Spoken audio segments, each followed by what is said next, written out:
जो लोग मज़ारों पे जाकर के सजदा करते हैं, मज़ारों पे जाकर के झुकते हैं, उन लोगों के लिए सैयद अमीनुल कादरी साहब का बहुत ही उम्दा पैगाम है। इस वीडियो को आप तमामी हजरात देखिए।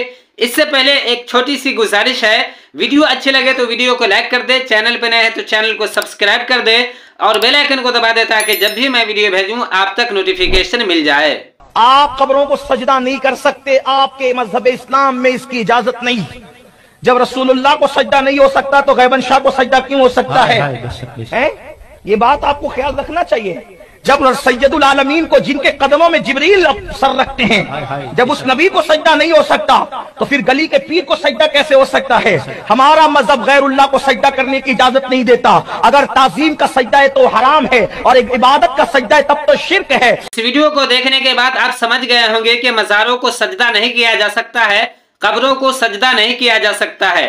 जब मेरे आका सल्लल्लाहु तआला अलैहि वसल्लम के कब्र को सजदा करना जायज नहीं है तो किसी बुजुर्ग के कब्रों को सजदा किस तरीके से किया जा सकता है? अगर कोई शख्स मज़ार पे सजदा ताज़ीमी करता है तो वो हराम है और अगर इबादत समझ करके सजदा करता है तो वो गुमराह है। तो इस्लाम में कब्रों को सजदा करने की इजाजत नहीं है। जो लोग कब्रों को सजदा करते हैं या करवाते हैं वो लोग गलत करते हैं।